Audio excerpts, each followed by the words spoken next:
الم تر کیف فعل ربک باصحاب الفیل الم یجعل کیدہم فی تضلیل وارسل علیہم طیرا ابابیل ترمیہم بحجارۃ من سجیل فجعلہم کعصف مأکول۔ صدق اللہ العظیم۔ پیار محبت کے ساتھ درود پاک کا نذرانہ پیش کیجیے۔ الصلاۃ والسلام علیک یا سیدی یا رسول اللہ وعلی آلک واصحابک یا سیدی یا حبیب اللہ۔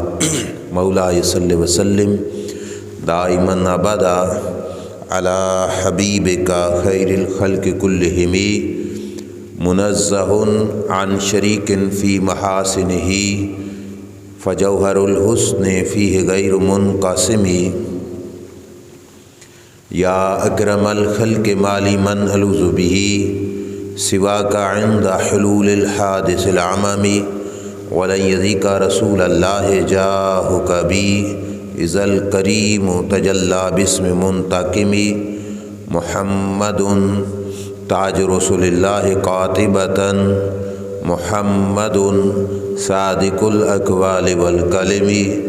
رب صل وسلم دائما ابدا علی حبیبک خیر الخلق کلہم۔ اللہ تبارک و تعالی جل جلالہ وعم نوالہ وعظم شانہ کی حمد و ثنا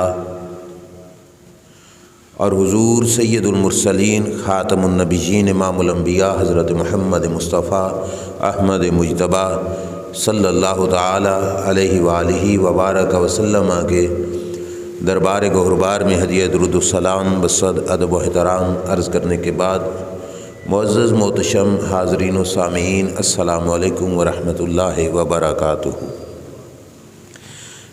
رب ذوالجلال کے فضل و توفیق سے اور اس کے پیارے حبیب سید المرسلین خاتم النبیین حضرت محمد مصطفیٰ احمد مجتبیٰ صلی اللہ تعالی علیہ وآلہ وسلم کی نگاہ رحمت اور شفقت کے طفیل نماز جمعہ کی حاضری کی سعادت نصیب ہو رہی ہے۔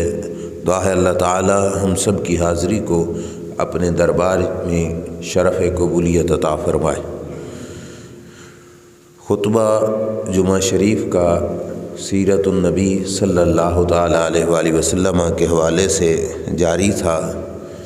آج سیرت النبی کے تحت 11واں لیکچر 11واں بیان شریف ہے۔ رسول کریم صلی اللہ علیہ وسلم کے آباء و اجداد کا تذکرہ چل رہا تھا، جس سلسلے میں ہم نے حضرت قصی جو 5ویں نمبر پر سرکار کے شجرہ شریف میں آتے ہیں، آباء و اجداد میں جن کا ذکر آتا ہے، نام ان کا اصلی تھا زید۔ قصی ان کو کہا جاتا تھا کہ یہ اپنے وطن سے دور جا کے پلتے رہے تھے۔ حضرت قصی جن کے پاس پچھلے جمعہ کی جو آخری بات تھی وہ یہی تھی کہ کعبہ شریف کے 5 قسم کے جو منصب تھے، نگہبانی کرنا، کعبہ کی چابی دروازے کی رکھنا، کعبہ شریف کے اندر آنے والے حاجیوں کا، مہمانوں کا دھیان رکھنا، ان کی عزت تکریم کرنا، حاجیوں کو پانی پلانا، ایک ندوے کا قیام اور دفاعی معاملات، یہ جو تمام عہدے تھے وہ حضرت قصی کے پاس تھے۔ جس وقت حضرت قصی کا وصال ہوا تو اس موقع پر 2 روایتیں ملتی ہیں۔ کچھ حضرات نے کہا کہ حضرت قصی کو اپنے 4 بیٹوں میں سے جو بڑے بیٹے تھے عبد الدار، ان سے محبت پیار تھا، تو سارے منصب انہوں نے عبد الدار کے سپرد کر دیے، سارے منصب اپنے ایک بیٹے کے سپرد کر دیے۔ لیکن تاریخ اور سیرت کی کچھ کتابوں میں یہ بات بھی موجود ہے، جس کو انہوں نے کہا کہ حضرت قصی نے دنیا سے جانے سے پہلے اپنے سارے عہدے اپنے بچوں میں تقسیم کیے، ایک ہی کو نہیں دے دیا بلکہ تقسیم کیا۔ یہ مسئلہ غالباً پہلے وراثت کے عنوان پر جب گفتگو کی میں نے بیان کیا، آج دوبارہ بھی سن لیجئے۔ والدین کا یہ حق ہوتا ہے کہ اگر اپنی زندگی میں اپنا مال تقسیم کر رہے ہیں اپنے بچوں کے درمیان تو برابر برابر بانٹے، یہ نہیں کہ کسی ایک کو زیادہ دے دیا، نہ، اگر ایسا کریں گے تو یہ ظلم شمار ہوگا۔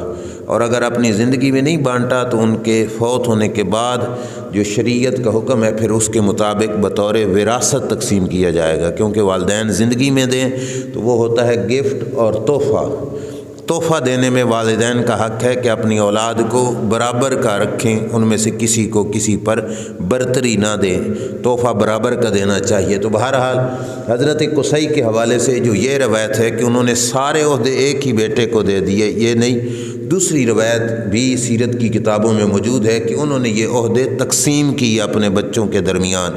وہ کیسے کہ کہتے ہیں کہ آتا عبد مناف السقایا، حضرت قصی کے ایک بیٹے جن کا نام تھا حضرت عبد مناف، جو سرکار کے آباء و اجداد میں جن کا نام آتا ہے عبد مناف، ان کو کہا کہ یہ پانی پلانے والی جو ڈیوٹی ہے حاجیوں کی یہ بھی تمہاری، والندوہ، اور جو ندوہ تھا پارلیمنٹ جو اس وقت کا تھا وہ اپنے بیٹے حضرت عبد مناف کو دیا۔ سیرت نگار لکھتے ہیں کہ وکانت فیہ النبوۃ والثروہ، یہی وہ سلسلہ تھا کہ اسی میں بعد میں نبوت بھی چلی حضرت عبد مناف، جو آپ کی اولاد میں پھر سرکار دو عالم صلی اللہ علیہ وسلم تشریف لائے۔ دوسرے بیٹے تھے ان کے عبد الدار، ان کو حجابہ کعبہ شریف کی چابی، دروازہ کھولنا بند کرنا وہ دیا، واللواء، جھنڈا جو تھا وہ والا معاملہ ان کو دیا، دفاعی معاملات۔ وآتا عبد العزیٰ الرفادہ، اور رفادہ اور ضیافت، جو باہر سے حاجی آئے ان کے قیام و طعام کا بندوبست کرنا یہ ان کو دیا۔ اور عبد قصی جو چوتھے بیٹے تھے ان کو کہا کہ اس وادی کے جو بالعموم سارے باشندے ہیں ان کی نگہبانی یہ تمہاری ڈیوٹی ہے۔ یہ سلسلہ جناب قصی نے اپنے دنیا سے جانے سے پہلے اپنے بچوں کو تقسیم کیا۔ حضرت قصی دنیا سے چلے گئے، ان کا ذکر ختم کرنے سے پہلے سیرت کی کتابوں میں ان کی زبان سے نکلے ہوئے اقوال زریں، جو سنہری اقوال ہیں وہ ذکر کیے، میں بھی وہ آپ حضرات تک پہنچا دیتا ہوں جس سے پتہ چلے گا کہ خاندان مصطفیٰ صلی اللہ علیہ وسلم، آپ کے آباء و اجداد کے لوگ اسلام کے دنیا پہ آنے سے پہلے بھی اللہ کریم نے ان کو کس قدر سوچ اور کس قدر فہم عطا فرمایا تھا۔ حضرت قصی کے اقوال میں سے ایک قول یہ ہے، فرماتے تھے من اکرم لئیمن شارکہ فی لومہ، جس بندے نے کسی کمینہ مزاج شخص کی عزت کی، فرمایا جتنا وہ کمینہ مزاج شخص مجرم ہوگا یہ اس کو عزت دینے والا بھی اتنا ہی مجرم ہوگا۔ یہ ایک سبق کے طور پر انہوں نے قول ذکر کیا کہ کسی گھٹیا شخص کی جس کا مزاج، گھٹیا کا وہ معنی نہیں جو معاشرے میں ہے کہ کس کی ذات نیچی ہے، نا، اسلام میں کسی کی ذات نیچی نہیں، سارے منصب میں برابر ہیں، بس جو نیک پرہیزگار ہے اس کا منصب اونچا ہے۔ یہاں پہ لئیم سے مراد وہ شخص جس کی طبیعت میں کمینہ پن، کسی کی نیکی کا بدلہ برائی سے دینا، کسی کے احسان کو فراموش کر دینا، فرمایا جس نے کسی ایسے بندے کی عزت کی وہ اسی کی طرح کا مجرم ہوگا جس طرح کا وہ کمینہ مزاج شخص مجرم ہے۔ دوسرا قول ان کا ہے من استحسن قبیحا ترک الی قبحہ، جس نے کسی برائی کو اچھا سمجھا اللہ اس کو اس برائی کے سپرد ہی فرما دیتا ہے۔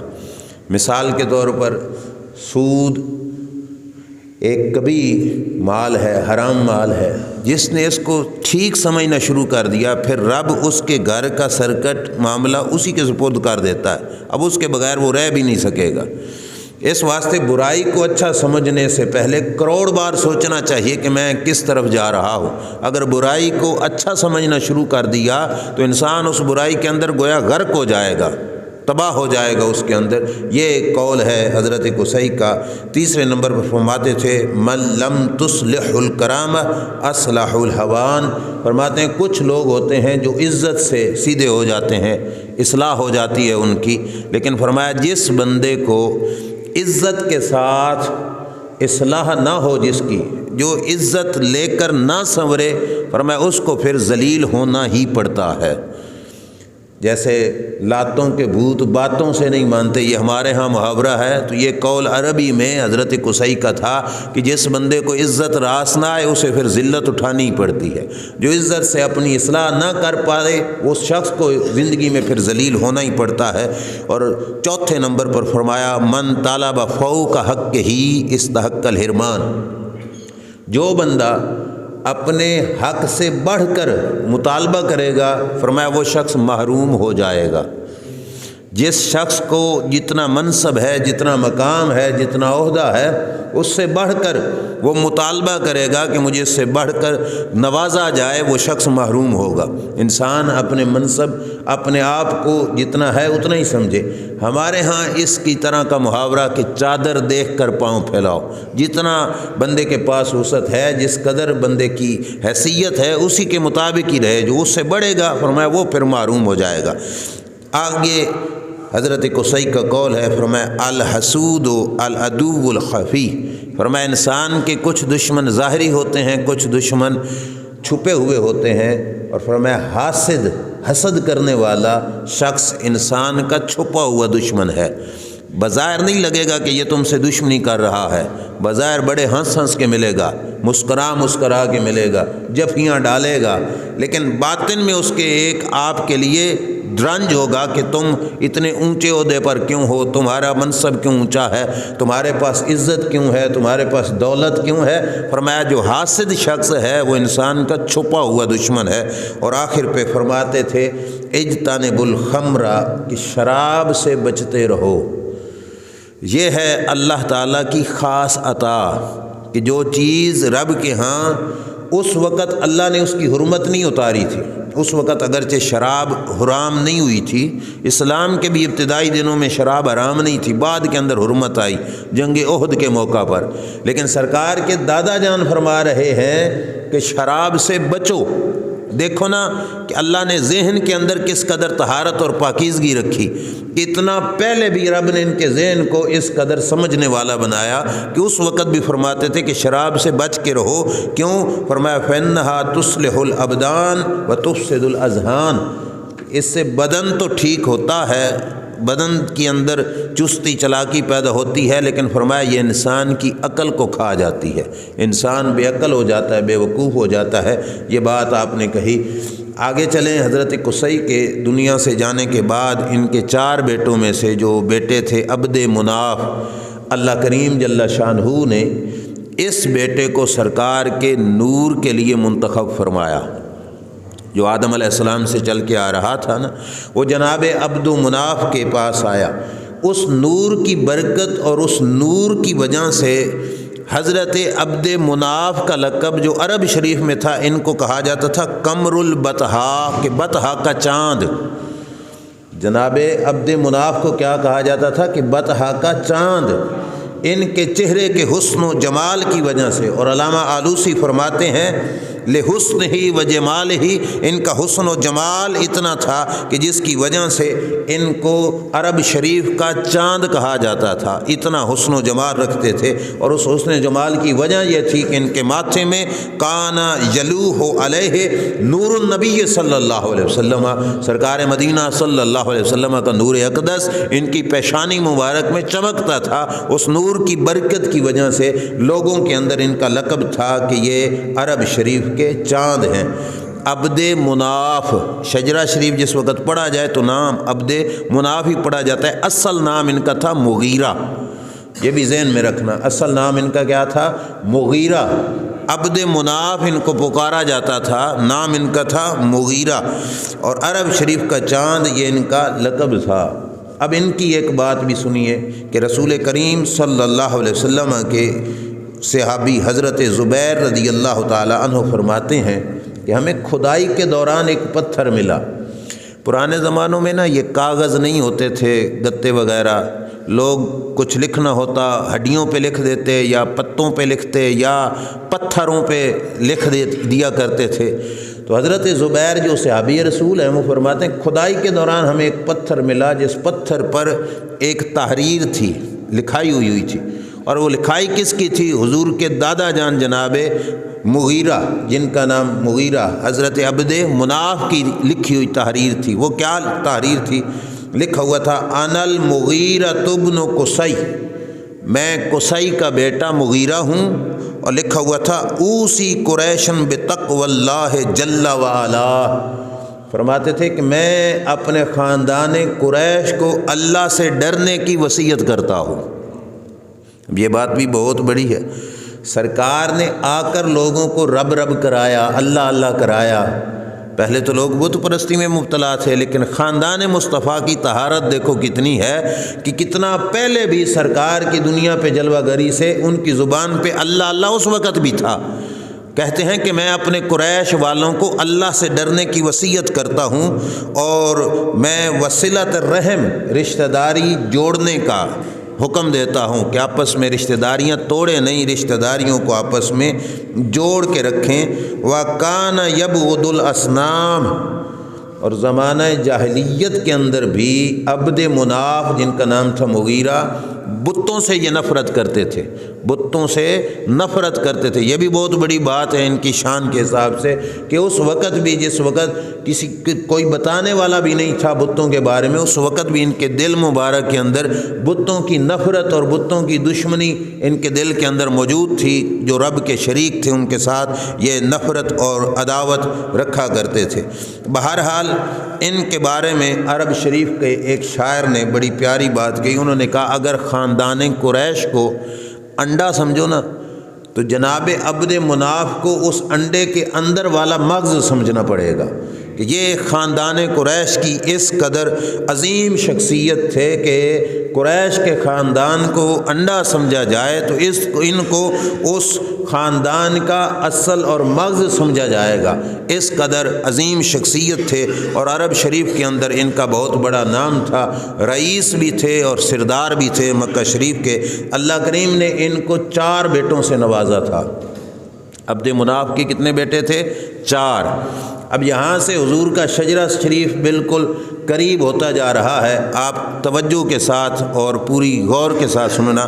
عبد مناف کے 4 بیٹے، ایک کا نام ہے ہاشم، دوسرے کا نام ہے مطلب، تیسرے کا نام ہے عبد شمس، اور چوتھے کا نام ہے نوفل۔ عبد مناف کے کتنے بیٹے تھے؟ 4۔ ایک کا نام ہاشم، دوسرے کا نام مطلب، تیسرے کا نام عبد شمس، اور چوتھے کا نام تھا نوفل۔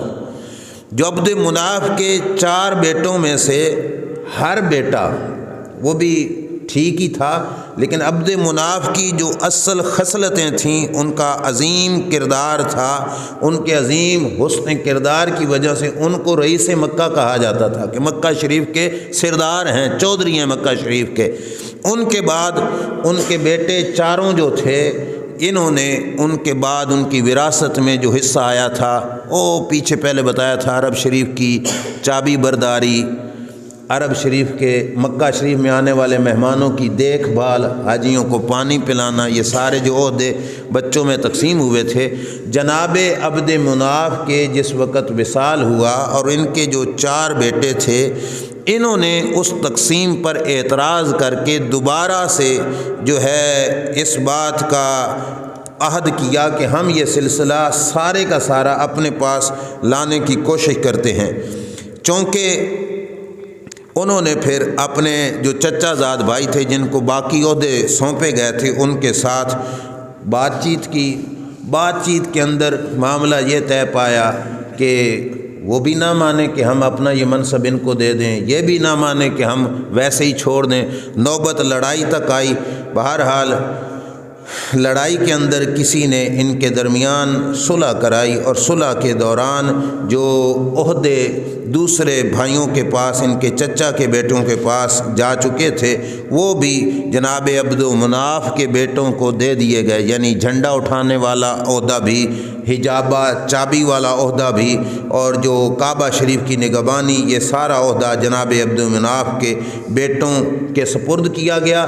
جناب عبد مناف کے بعد ان کے جو بڑے بیٹے تھے جناب ہاشم، پھر یہ عہدے ان کو ملے، جناب ہاشم کے بعد یہ عہدے جناب عبد المطلب کو ملے، جناب عبد المطلب کے بعد یہ عہدے جناب ابو طالب سرکار کے چچا جان کو ملے، جناب ابو طالب کے بعد انہوں نے اپنا یہ عہدہ جناب عباس کو دیا، اور جناب عباس کے بعد یہ سلسلہ خلافت عباسیہ کے اندر جو خلیفے آتے رہے ان کے اندر رہا، لیکن جس وقت خلافت عباسی ٹوٹ گئی، ختم ہو گئی، اس کے بعد یہ سلسلہ بھی ختم اور منقطع ہو گیا۔ یہ بات بھی ذہن نشین رکھنا۔ آگے جس وقت یہ جناب عبد مناف کے چاروں بیٹوں نے جو ہے وہ کوشش کر کے وہاں سے یہ عہدہ لے لیا، تو جو بڑے بیٹے تھے حضرت ہاشم، نام ان کا تھا عمر یا عمر، ان کا جو ہے اللہ کریم جل شانہ نے ان کو وہ کعبہ شریف کے جو عہدے تھے وہ اللہ کریم جل شانہ نے ان کو عطا فرمائے ہوئے تھے۔ ان کی زندگی پاک کے اندر ایک بہت بڑی خاص بات ہے، وہ آپ حضرات کے سامنے عرض کرنا چاہتا ہوں۔ عرب شریف کے اندر ایک بہت بری رسم تھی، جس رسم کا نام تھا احتفاد، دال کے ساتھ احتفاد، یہ رسم تھی۔ رسم تھی کس قسم کی؟ معاشرے میں چونکہ ہر قسم کے لوگ رہتے ہیں، کوئی غریب، کوئی امیر، کوئی بہت ہی امیر، لیکن احتفاد رسم یہ تھی کہ محلے میں، معاشرے میں جب شخص غریب ہوتا، اپنے کھانے پانی کا بندوبست نہ کر سکتا، تو دوسرے لوگ اس کے پاس جا کے اس کی مدد نہ کرتے، نہ اس کی دیکھ بھال کرتے، بلکہ وہ بندہ جو اپنے آپ غریب ہوتا وہ آپ ہی بستی سے نکل کر سائڈ پہ چلا جاتا، وہاں پہ اس نے خیمہ لگا لینا، علاقے والے، بستی والے کوئی بھی ان کے پاس نہ جاتے، وہاں پہ بھوکا پیاسا اس نے رہنا، کسی کے سامنے اس نے ہاتھ نہیں پھیلانا، اور بھوک اور پیاس کے اندر ہی اس نے وہیں پہ مر جانا، بستی سے باہر ہی۔ یہ رسم ہوتی، اور کسی کو وہ خبر نہیں ہونے دیتے تھے کہ ہم غریب ہیں، ہمارے پاس روٹی پانی کا کوئی بندوبست نہیں، باہر چلے جاتے اور اپنے آپ کو جو ہے مار دیتے، ایک لقمہ بھی میسر نہ ہوتا تو یوں باہر چلے جاتے۔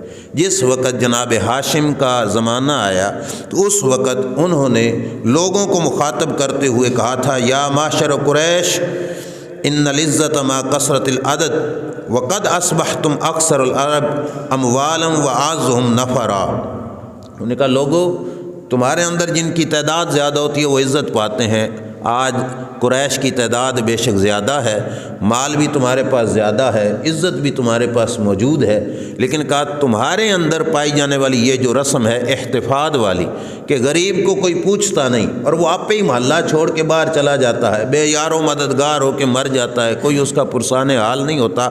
جناب ہاشم نے کہا کہ آج کے بعد میرا خیال یہ ہے کہ یہ رسم توڑنی پڑے گی، اور ہم یہ سوچیں گے کہ اپنے معاشرے کے غریب اس کے حال کو خود جا کے پتہ کریں گے، اور جس شخص کے پاس روٹی پانی کا انتظام نہیں ہوگا ہم مل کر اس کی روٹی پانی کا انتظام کریں گے۔ یہ جناب ہاشم نے باقاعدہ طور پہ اس رسم کو ختم کر کے ایک نیا طریقہ ان کے اندر رائج کیا، اور فرمایا کہ آج کے بعد، چونکہ سردار تھے مکہ شریف کے، فرمایا میں اپنے منصب و عہدے کے تحت یہ کہہ رہا ہوں کہ ہر امیر شخص اپنے خاندان میں جو غریب ہے اس کو اپنے ساتھ ملائے، اور اس طریقے کے ساتھ اپنے ساتھ رکھے کہ جو میں کھاؤں گا وہ اپنے اس غریب بھائی کو بھی کھلاؤں گا، اور جس وقت تک میری روٹی چلتی رہی اس وقت تک میرے اس غریب بھائی کی بھی چلے گی، اور میں اس کو بھوکا نہیں مرنے دوں گا۔ فرمایا یہ سارے کے سارے عرب شریف کے اندر انہوں نے عہد کیا، اور لوگوں کے اندر اس رسم کو توڑ کر آپس کے اندر ایک دوسرے کا بھائی بنا دیا گیا۔ جناب ہاشم کے زمانہ میں عرب شریف میں قحط پڑا، ہاشم مکہ شریف سے شام گئے، وہاں سے گندم لی، اناج لیا، گھوڑوں پہ لادا، وہاں سے وہ لے کر مکہ شریف میں آئے، ان اناج کی روٹیاں بنائی گئیں، اونٹ ذبح کیے گئے، قطار در قطار اونٹوں کو ذبح کیا گیا، اونٹوں کو ذبح کر کے ان کے گوشت کا شوربہ بنا کے، سرید جس کو چوری کہتے ہیں، وہ شوربے کے اندر روٹیاں توڑ توڑ کے ڈالی گئیں، اور عرب شریف کے اندر اعلان کر کے لوگوں کو جناب ہاشم نے جو ہے لنگر کھلایا۔ ہاشم نام چونکہ ان کا عمر یا عمر تھا تو ہاشم کہا بھی اسی وجہ سے جاتا ہے۔ ہاشم کا لفظی معنی ہوتا ہے روٹیاں توڑ کے شوربے میں ملانے والا، روٹیاں توڑ توڑ کے شوربے میں مکس کرنے والے کو ہاشم کہا جاتا ہے۔ ان کو ہاشم بھی یہیں سے پکارا جانے لگا کہ انہوں نے عرب شریف والوں کے لیے اس قحط کے زمانے میں باقاعدہ کھانے کا بندوبست کیا تھا۔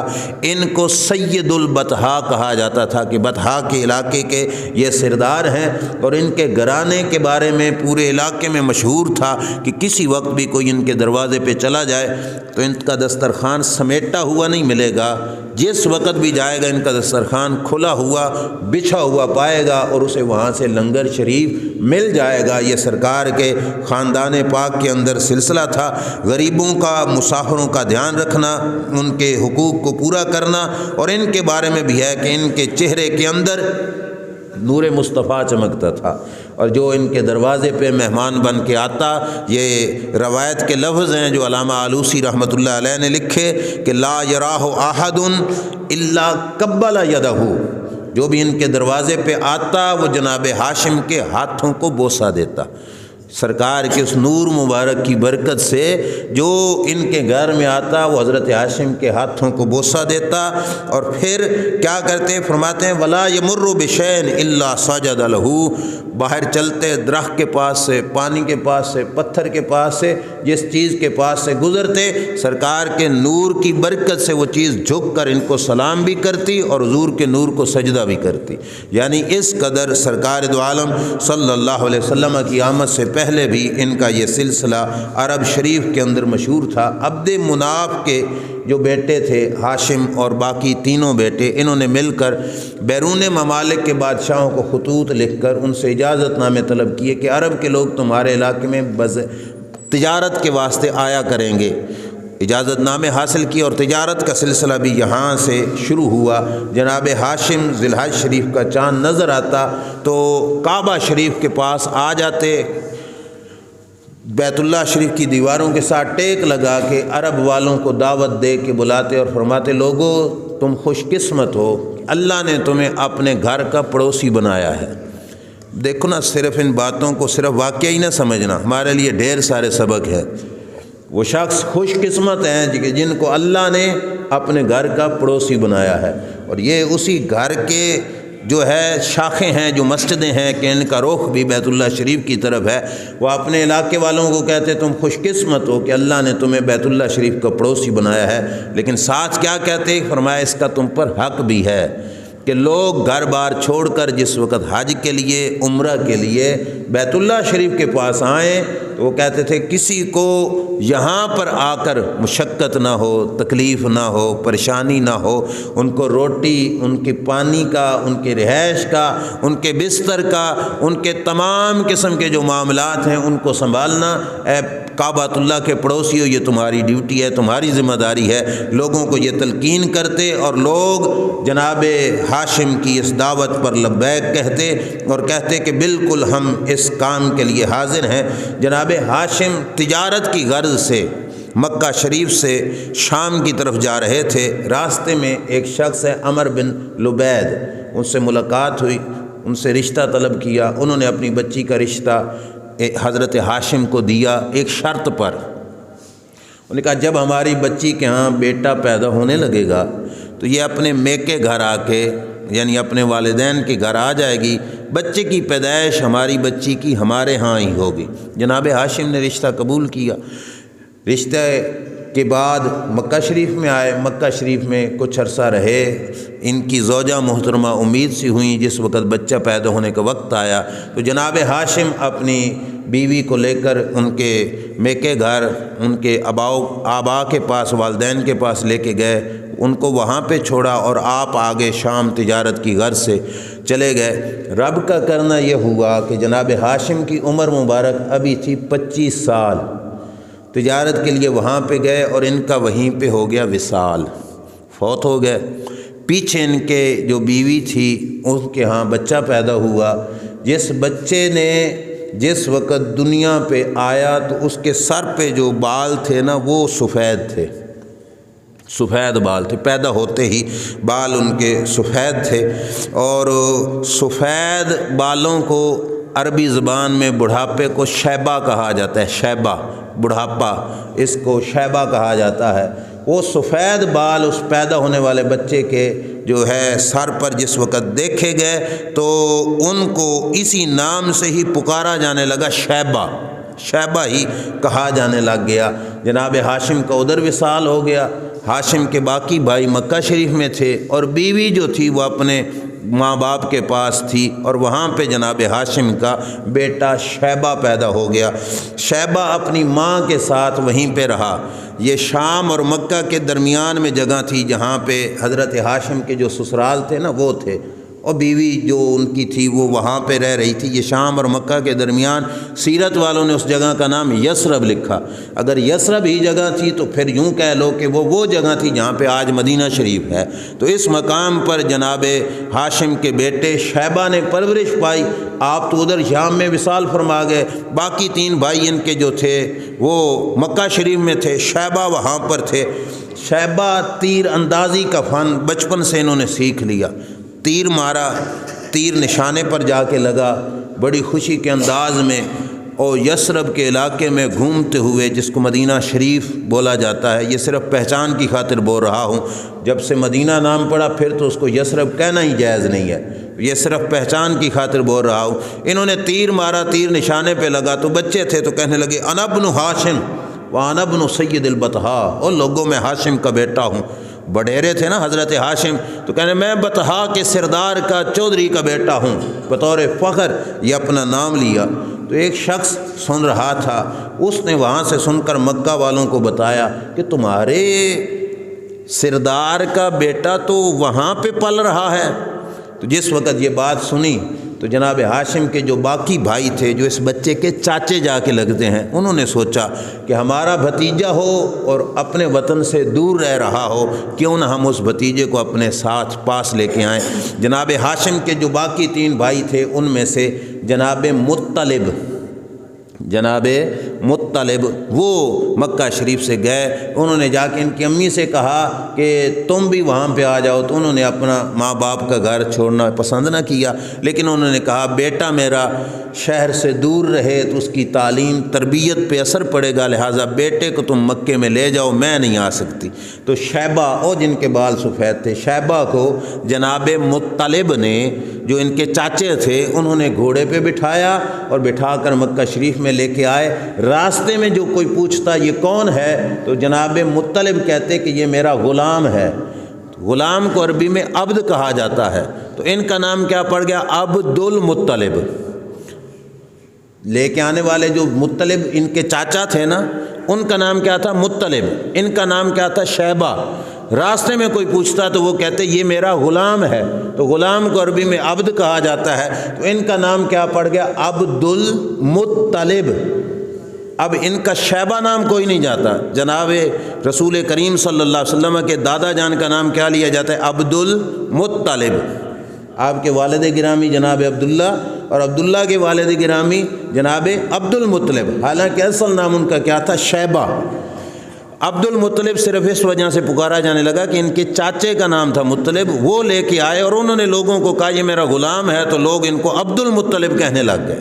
گھر میں لے آئے، اپنی بیوی کے پاس چھوڑا، بیوی نے بھی پوچھا تو انہوں نے بتایا کہ یہ میرا غلام ہے، بعد میں بتایا یہ ہمارا بھتیجا ہے، ہمارا یہ بھائی شام تجارت کے لیے گئے تھے، وہ فوت ہو گئے، یہ ان کا چھوٹا سا بیٹا ہے، ہم ان کو پال رہے ہیں۔ انہوں نے گھر میں رکھ کے اس بچے کو پالا۔ پالنے کے بعد جس وقت یہ شیبہ جو عبد المطلب تھے جس وقت بڑے ہو گئے تو ان کے چاچے نے انتہائی شفقت کرتے ہوئے جو ان کے باپ کی وراثت تھی نا وہ اپنے اس بچے کے سپرد کر دی، بھتیجے کے، کہ یہ تمہارے باپ کی جگہ تھی، تمہارے باپ کا مال و دولت ہے، ہمارا حق نہیں، یہ تمہارا حق ہے بیٹا، اس کو تم سنبھالو۔ انہوں نے اپنے بھتیجے کے سپرد کر دی۔ او کعبہ شریف والے جو عہدے تھے نگرانی والے، وہ بھی جناب عبد المطلب جن کا اصل نام کیا تھا؟ شیبہ، ان کے سپرد کر دیے گئے۔ بعد کے اندر جناب عبد المطلب نے یہ سارا سلسلہ سنبھالا۔ ہوا یوں تھا کہ جناب ہاشم کے زمانہ میں ایک قبیلہ تھا جو مکہ شریف سے کوچ کرنے لگا تھا، تو انہوں نے جاتے جاتے ایک ظلم کیا، وہ یہ تھا کہ انہوں نے جو آب زمزم کا کنواں شریف ہے اس کو مٹی سے بھر دیا، اور کچھ مال و دولت تھا، سونے کے مال تھا، وہ انہوں نے اس کنویں کے اندر پھینک کر اوپر سے مٹی چڑھا دی تھی۔ جناب عبد المطلب کا زمانہ شریف تھا، آپ بیت اللہ شریف میں آرام کر رہے تھے، اچانک غیب سے آواز آتی ہے فرشتے کی طرف سے، احفر طیبہ، عبد المطلب اٹھو، طیبہ کو کھودو۔ یہ پوچھتے ہیں طیبہ کون ہے؟ اتنی دیر میں کہنے والا غائب ہو جاتا ہے۔ اگلے دن پھر سوئے ہوئے تھے تو غیب سے آواز آئی، احفر برہ، برہ کو کھودو۔ انہوں نے پوچھا برہ کیا ہے؟ پھر غائب ہو گیا کہنے والا۔ تیسرا دن آیا، پھر وہاں پہ آرام فرما تھے تو غیب سے آواز آئی، احفر مدنونہ، مدنونہ کو کھودو۔ انہوں نے پوچھا مدنونہ کیا ہے؟ کہنے والا پھر غائب ہو گیا۔ آخر کار چوتھے دن یہ آواز آئی، احفر زمزم، اے عبد المطلب زمزم والا کنواں کھودو۔ اب جناب عبد المطلب کو کیا خبر کہ کہاں پہ کنواں ہے، یہ تو پہلے کا بند کر دیا گیا تھا۔ تو غیب سے جو فرشتہ تھا اس نے بول کے کہا، تراث من ابیک الاعظم، یہ تو تمہارے باپ کی وراثت ہے، زمزم والا کنواں، اس کو کھودو، لا تنزف ابدا، اس کو کھود کر اس کا پانی حاجیوں کو پلاؤ۔ پوچھا کہاں ہے؟ تو غیب سے یہی آواز آئی کہ گوبر اور خون کے درمیان میں جہاں پہ کوا چونچ مار رہا ہوگا اس جگہ کو کھودو۔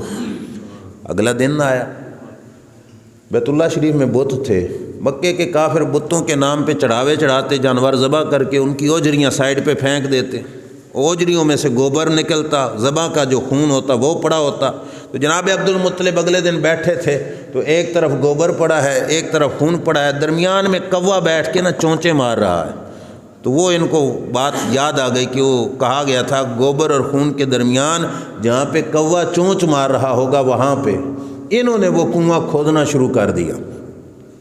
کھدائی کا کام آپ کو پتہ ہے بڑا مشکل ہوتا ہے، اور پھر بالخصوص پہاڑی ایریے میں کھدائی کا کام یہ تو اور زیادہ مشکل ہوتا ہے۔ جناب عبد المطلب اکیلے اور ایک آدھ بچہ ساتھ، اس وقت اللہ کی بارگاہ میں دعا کی کہ یا اللہ مجھے دینا 10 بیٹے تو میں ایک بیٹا تیرے نام پہ قربان کروں گا۔ کچھ حضرات نے کہا یہاں پہ یہ منت مانگی، کچھ حضرات نے کہا ویسے ہی ان کی یہ منت تھی کہ اللہ مجھے 10 بیٹے دے تو میں ایک بیٹا اللہ کی راہ میں ذبح کر دوں گا، قربان کر دوں گا۔ بہرحال جناب عبد المطلب نے جس وقت کنواں کھودنا شروع کیا، کنویں کے اندر کی دیواریں کافی محنت کے بعد جا کے جس وقت نظر آئیں، پھر دوسرے قبیلے کے لوگ آ گئے، انہوں نے کہا نا یہ تو کنواں ہمارا ہے، تم ہٹو ہم کھودیں گے۔ تو جناب عبد المطلب نے کہا نا، اس کی بشارت اور اس کو کھودنے کا آرڈر تو مجھے دیا گیا ہے، میں خود کھود دوں گا، تمہیں نہیں ساتھ لگنے دوں گا۔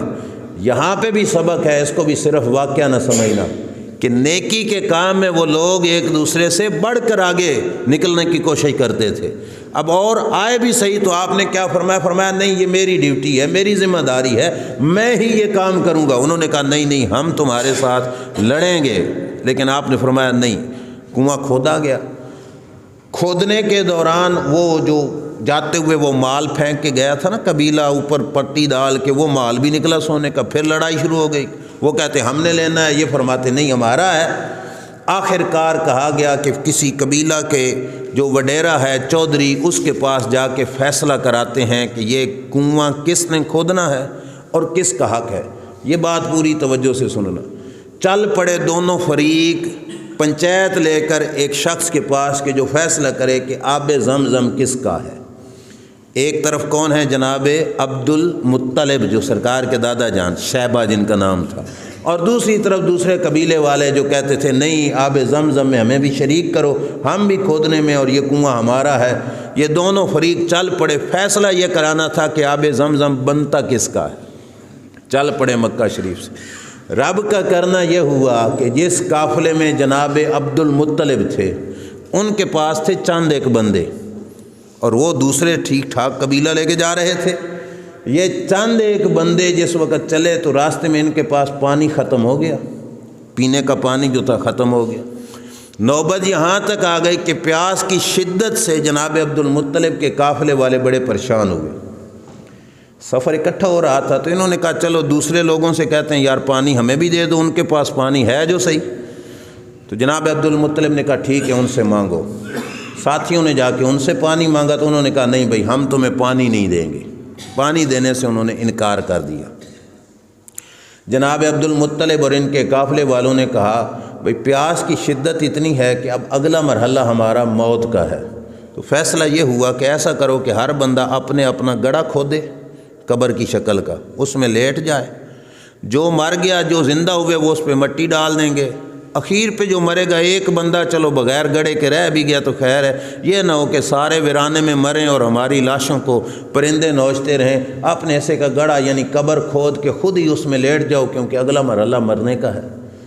یہ سوچ کر ہر ایک نے گڑھا کھودا، اس میں پڑے ہوئے ہیں کہ اب ہماری اگلے لمحے موت ہے۔ جناب عبدالمطلب کے ذہن میں آیا کہ ایسے ہاتھ پہ ہاتھ دھر کے بیٹھ جانا اور محنت نہ کرنا یہ بھی تو کوئی دستور نہیں نا، صحیح بات نہیں۔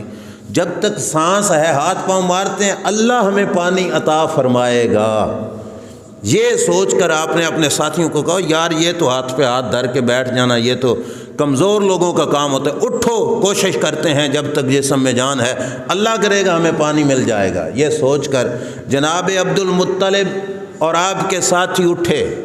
جس سواری پر جناب عبدالمطلب بیٹھے تھے وہ سواری بھی بیٹھی تھی نا، اس سواری کو جس وقت اٹھایا اور اٹھتے ہوئے اس سواری کا پاؤں لگا زمین پر، اس سواری کے پاؤں کے زمین پر لگنے کی وجہ سے رب نے زمین سے پانی کا چشمہ جاری فرما دیا۔ یہ ہیں سرکار کے دادا جان جن کی سواری کے قدم میں اتنی برکت ہے، جب اٹھنے لگی تو اس کا پاؤں لگا تو چشمہ جاری ہو گیا۔ آپ نے فرمایا چلو سارے پانی پیو۔ قافلے کے سارے لوگوں نے پانی پیا، سواریوں کو پلایا۔ اب یہ خاندان مصطفیٰ صلی اللہ علیہ وسلم کی عظیم عادت، سرکار کے دادا جان کہنے لگے تم نے پی لیا نا، اور دوسرے قافلے والوں سے بھی پوچھو اگر کسی کو پانی کی ضرورت ہے نا تو یہاں سے اپنا مشکیزہ بھر لے۔ اگر آپ کو بات یاد ہوگی تو یہ بات زیادہ ان سبق آور ہے۔ ساتھیوں نے کہا حضور ان کو پانی دینے کی ہمیں کیا ضرورت، ہم پیاسے مر رہے تھے تو ہم نے ان سے مانگا تھا اور ان کے پاس پانی تھا، انہوں نے چمچی برابر پانی بھی ہمیں پیاس بجھانے کے لیے نہیں دیا، اور ہم ان کو بلا کے کہیں کہ یہاں سے مشقیں بھر لیں، نہیں ایسے نہیں کرنا چاہیے، انہوں نے ہمیں نہیں دیا تو ہم ان کو کیوں دیں۔ میرے نبی علیہ السلام کے دادا جان نے کہا جو انہوں نے کیا وہ تو انہوں نے کیا، ہم بھی ویسا ہی کریں تو پھر ان میں اور ہمارے درمیان کیا فرق رہ جائے گا، لہٰذا ایسا کرو کہ تم جا کے کہو ان کو کہ آؤ اور یہاں سے اپنی سواریوں کو بھی پانی پلاؤ، جس کے پاس مشکیزہ ہے وہ پانی بھرے اور اپنے پانی کو لے کے جائے۔ جناب عبدالمطلب کے ساتھی گئے۔ دیکھو نا رب کے ہر جو بندے ہوتے ہیں ان کے کاموں میں حکمت ہوتی ہے۔ انہوں نے جا کے کہا بھئی آؤ اپنی سواریوں کو پانی پلاؤ۔ جب انہوں نے آ کے دیکھا کہ عبدالمطلب کی سواری کے پاؤں سے پانی کا چشمہ پھوٹا ہے، انہوں نے کہا پنچایت کے پاس معاملہ لے جانے کی ضرورت ہی نہیں، فیصلہ ادھر ہی ہو گیا کہ جس بندے کی سواری کے پاؤں سے چشمے جاری ہو رہے ہیں نا، زمزم کی سرداری کا عہدہ اسی کے سر پہ جچتا ہے۔ آگے نہیں لے جاتے معاملہ، واپس پلٹو، یہ زمزم عبدالمطلب تو ہی کھود، تیرا ہی ہے، ہم نے تجھے ہی سپرد کر دیا۔ جناب عبدالمطلب کے پاس بغیر پنچایت کے جانے کے فیصلہ آپ کے پاس آ گیا۔ اب اگلی بات سننا، جناب عبدالمطلب کا معاملہ بڑے اچھے طریقے سے جاری تھا۔ حبشہ کے بادشاہ نے یمن کا ایک شخص کو بنایا گورنر، اور اس کا ریاض اس کا نام تھا، اس کا نائب بنایا ابرہ کو۔ ابرہ یمن کا جس وقت جو گورنر تھا اس کا نائب مقرر ہوا تو اس نے سوچا کہ میں حبشہ کے بادشاہ کو نہ تھوڑے پھول پتر لگاؤں، خوشامد کروں۔ اس خوشامد کے پیش نظر اس نے حبشہ کے بادشاہ سے کہا بادشاہ سلامت، یہ تمہارے ہاں ایک کنیسہ ہے، عیسائیوں کی جو عبادت گاہ ہے کنیسہ، لوگ اس کا طواف نہیں کرتے، وہ مکہ جاتے ہیں بیت اللہ شریف کا جا کے طواف کرتے ہیں، لوگوں کو آرڈر دو نا کہ یہ تمہارے اس کنیسے کا آ کے طواف کیا کریں، اور اگر لوگ اس بات کو نہیں مانیں گے تو میں جا کے نا بیت اللہ شریف کو معاذ اللہ گرا دوں گا، شہید کر دوں گا وہ مکان۔ ابرہ کا مشورہ حبشہ کے بادشاہ کو پسند آیا، اس نے آرڈر دیا۔ اب آپ خود سوچو کہاں بیت اللہ اور کہاں عیسائیوں کا کنیسہ، کیا برابری ہے، کیا موازنہ ہے؟ انہوں نے کہا بھی کوئی بندہ رکا نہیں کہ مکے نہ جائیں اور اس کنیسے کا طواف کر لے۔ کس نے رکنا تھا اور کس نے ان کے کہنے پہ آنا تھا؟ ٹل لگا لیا، لیکن لوگ مکہ شریف کو نہیں بھولے، بیت اللہ شریف کو نہیں بھولے۔ انہوں نے کہا نہیں، ہم نے ادھر جانا ہی جانا ہے۔ اب جس وقت لوگوں میں یہ بات مشہور ہو گئی کہ یہ مقابلہ بن گیا ہے کس کا؟ بیت اللہ شریف کا، وہاں بیت اللہ اور یہاں پہ یہ کنیسہ، مقابلے کا جس وقت لوگوں کے ذہن میں خیال آیا نا، تو وہ بنی کنانہ کے ایک فرد نے جا کے قضائے حاجت کرنی تھی، یعنی واش روم جانا تھا، وہ بچائے بیت الخلاء جانے کے وہ اس کنیسے میں چلا گیا اور قضائے حاجت وہاں پہ کر کے نا اپنا پخانہ وہ واپس پلٹ آیا، صرف غصے میں کہ انہوں نے بیت اللہ شریف کا مقابلے میں اس کو کیوں کھڑا کیا ہوا ہے۔ جب ابرا کو پتہ چلا کہ ہمارے کنیسے میں ایک شخص پیشاب کر گیا ہے، تو اس نے کہا اب تو میں معاذ اللہ کعبہ شریف کو گراؤں گا ہی گراؤں گا۔ اس نیت سے ابرا بادشاہ چل پڑا، قافلہ بھی ساتھ لیا اور چل پڑا۔ جو بات میں بالخصوص عرض کرنا چاہتا ہوں، ابرا بادشاہ کے راستے میں کئی لوگ آئے جنہوں نے مقابلہ کیا۔ پہلے ذو نفر نامی ایک شخص آیا جس نے یہ سوچا کہ یہ کعبہ شریف پہ حملے کے لیے جا رہا ہے، تو میں اس کا راستہ روکتا ہوں اور اس کو کہتا ہوں، اس سے جنگ کرتا ہوں کہ یہ کعبے پہ حملہ نہ کرے۔ ذو نفر نے جنگ کی۔ رب کا کرنا بے نیاز ہے نا، اس کے ہر کام میں حکمتیں ہوتی ہیں۔ اللہ کا کرنا یہ ہوا کہ اس جنگ میں ابرا کامیاب ہو گیا اور ذو نفر جو تھا اسے شکست ہو گئی، ہار گیا۔ ذو نفر بھی قیدی بن گیا، اس نے قیدی بنا کے ساتھ لے لیا۔ راستے میں جب آگے گئے تو نفیل بن حبیب خصامی، یہ بھی ایک شخص تھا، اس نے چند بندے ساتھ ملائے اور اس نے کہا میں ابرا کا راستہ روکتا ہوں، اسے جنگ کرتا ہوں کہ وہ کعبہ شریف پہ حملہ نہ کرے۔ اللہ کا کرنا یہ ہے کہ اس جنگ میں بھی نفیل کو شکست ہو گئی اور ابرا جیت گیا۔ یہ بات میں اس خاطر کر رہا ہوں، وقتی جیت سے یہ نہ سمجھا کرو کہ یہ اللہ کا پیارا ہے۔ اب دیکھو نا، کئی دفعہ غیر مسلم بھی تو جیت جاتے ہیں لڑائیوں میں، یہ وقتی جیت تھی، لیکن رب اسے کہاں تک لے جانا چاہتا تھا وہ تو وہ خود جانتا ہے نا۔ رب دکھانا چاہتا تھا کہ میں تجھے ذو نفر کے ہاتھوں سے نہیں مرواؤں گا، میں تجھے نفیل کے ہاتھوں سے نہیں مرواؤں گا۔ آگے چلے، آگے ایک علاقے سے ایک شخص، آگے طائف کا علاقہ ہے، طائف کے علاقے والوں نے اس کی الٹا آؤ بھگت کی، انہوں نے کہا تو اچھا کر رہا ہے، ہم تیرے ساتھ ہیں۔ انہوں نے الٹا راہ دکھانے کے لیے ابو رغال نامی ایک شخص کو ساتھ بھیجا۔ اللہ کا کرنا اس کی تو راستے میں ہی موت ہو گئی ابو رغال کی، وہ اس کا حامی بن کے ساتھ چل رہا تھا کعبہ شریف۔ آخر کار بہرحال جس وقت حرم شریف کے علاقے میں پہنچے تو ابرا بادشاہ نے ایک فوجی افسر بھیجا کہ جاؤ اس علاقے کی چراگاہوں کا وزٹ کرو، جو جانور ملتے ہیں وہ سارے لے کے آ جاؤ۔ میں اختصار سے عرض کروں چونکہ وقت ہو گیا، اس نے سارے اونٹ وغیرہ سمیٹے اور بادشاہ کے پاس لے آیا۔ جو سمیٹے جانے والے اونٹ تھے ان میں 200 اونٹ جناب عبد المطلب، اور جن کا نام شیبہ تھا، حضور کے دادا جان کے بھی تھے، وہ لے کر ابرا بادشاہ کے پاس آ گئے۔ ابرا بادشاہ جس وقت مکہ شریف میں انٹر ہونے لگا تو اس نے کہا اپنے ایک فوجی کو کہ جاؤ لوگوں سے پوچھو کہ مکہ کا رئیس کون ہے، مکہ شریف اس علاقے کا سردار کون ہے، وڈیرا کون ہے، اس سے بلاؤ۔ اگر تو وہ ہم سے جنگ کرنا چاہتا ہے تو اسے کہو چل جنگ کی تیاری کر، ہم سے لڑ لے، اور اگر جنگ نہیں کرنا چاہتا نا تو اسے بلا کے لاؤ میرے ساتھ ملاقات کرے۔ اس کا فوجی جو قاصد تھا وہ گیا، پوچھنے پر پتہ چلا کہ عرب شریف کے سردار اور رئیس ہیں جناب عبد المطلب رضی اللہ تعالیٰ عنہ۔ عبد المطلب رضی اللہ تعالیٰ عنہ سے ملا، جی آپ کا جنگ کا ارادہ ہے؟ اب دیکھو نا دانشوروں کی بڑی دانشوری والی بات۔ جناب عبد المطلب نے کہا بالکل ہمارا جنگ کا کوئی ارادہ نہیں ہے۔ اچھا جی، انہوں نے کہا بادشاہ کا ارادہ ہے کہ کعبہ شریف پہ حملہ کر کے نا اس نے کعبے کو گرانا ہے، تمہارا جنگ کا ارادہ ہے؟ جناب عبد المطلب نے کہا نہیں، ہمارا کوئی جنگ کا ارادہ نہیں۔ میں کہا جنگ کا ارادہ نہیں تو بادشاہ نے کہا ہے کہ مجھ سے ملاقات کرو۔ فرمایا ٹھیک ہے، میں ملاقات کے لیے جاتا ہوں۔ اب نور مصطفیٰ جناب عبد المطلب رضی اللہ عنہ کی پیشانی میں چمک رہا تھا، اور وہ ابرا کا بادشاہ تھا، یہ یوں سمجھو یہ دنیا کے بادشاہ تھے۔ یہ جس وقت پہنچے وہاں پہ ابرا نے چہرہ دیکھا جناب عبد المطلب کا، تخت پہ نہ بیٹھ سکا، اونچی کرسی پہ نہ بیٹھ سکا، اٹھ کے اس کو نیچے آنا پڑا۔ اب اس کے دل میں یہ آیا کہ میں اسے نیچے بٹھاؤں اور خود اونچا بیٹھوں، یہ بھی اچھی بات نہیں، لہذا نیچے اتر کر سامنے جناب عبد المطلب کو پاس بٹھایا، بڑی عزت کی، تکریم کی، محبت کے ساتھ، احترام کے ساتھ جناب عبد المطلب سے ملا، بات چیت کی، کہا ہم تو اس ارادے سے آئے ہیں کعبہ شریف کو گرانے کی غرض سے۔ جناب عبد المطلب نے کہا ہمارے 200 اونٹ تیرے فوجیوں نے وہاں سے پکڑے ہیں، وہ ہمیں واپس کر دو۔ بادشاہ نے کہا بھائی تیرا چہرہ دیکھ کر میرے دل میں بڑی محبت آئی تھی کہ تو بڑا اچھا بندہ ہے، پر تیری بات سن کر جو تیری دل میں تھی نا جگہ میرے دل میں، وہ ختم ہو گئی، بڑا غور کرنا۔ آپ نے فرمایا وہ کیوں؟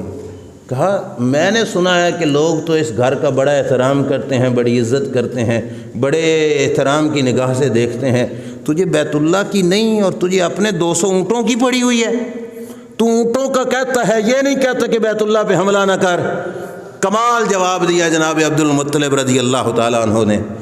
آپ نے فرمایا بھائی بادشاہ سلامت، اونٹوں کا مالک ہوں میں، ان کی نگہبانی، ان کو بازیاب کرانا، ان کو حاصل کرنا، یہ ہے میری ڈیوٹی۔ اور فرمایا اس گھر کا بھی کوئی مالک ہے؟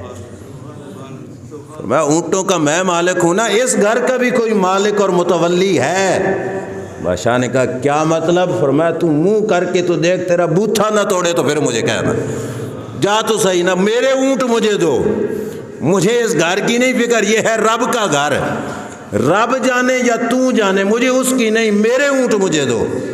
اس نے سمجھا، وہ کیا سمجھے کہ رب کون ہے، اس بے ایمان کو کیا خبر تھی۔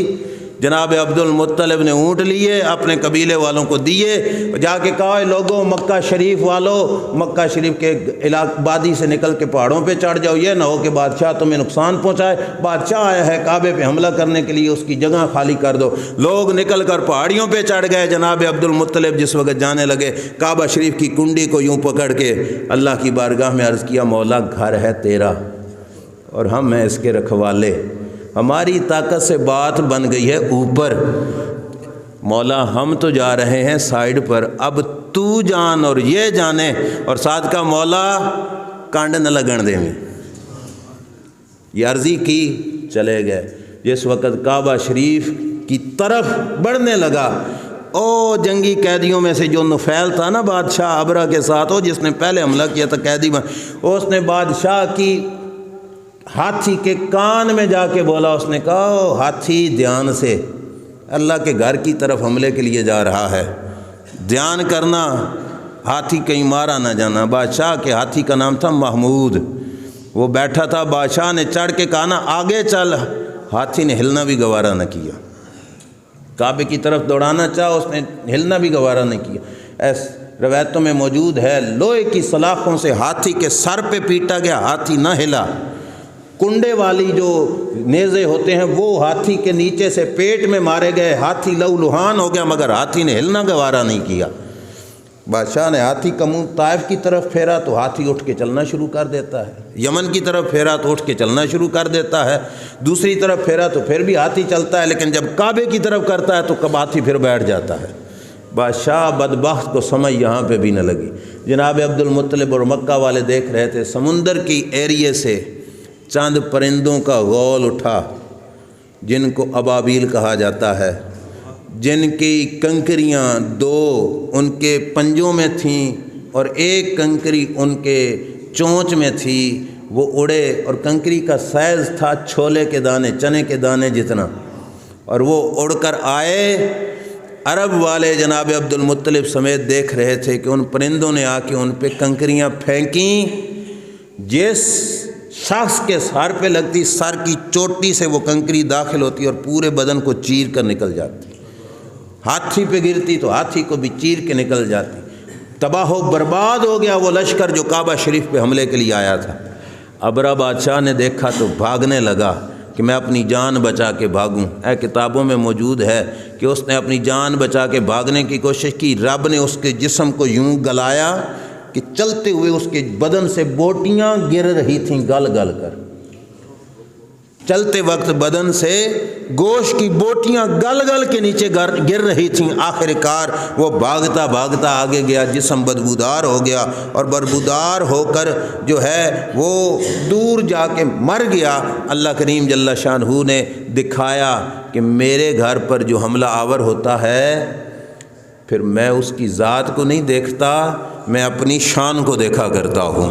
پھر رب ذوالجلال دکھاتا ہے کہ جس کا کوئی چوکیدار نہ ہونا پھر میں تو اس کا چوکیدار ہوں ہی صحیح۔ پھر رب ذوالجلال جل شانہ نے ان کو بگایا۔ یہ سرکار کی ولادت شریف سے کچھ وقت پہلے کی بات ہے۔ بہرحال انشاءاللہ العزیز آئندہ اسی سلسلے کو ہم آگے جاری رکھتے ہوئے آگے چلائیں گے۔ جناب عبد المطلب کی زندگی پاک کے اندر یہ واقعہ ابرہ بادشاہ والا جو ہے وہ پیش آیا، اور اس کے بعد پھر بعد کی جو زندگی تھی وہ انشاءاللہ آئندہ جمعہ شریف کا عرض کروں گا۔ اللہ تبارک و تعالی عمل کی توفیق عطا فرمائے۔ وآخر دعوانا الحمدللہ رب العالمین۔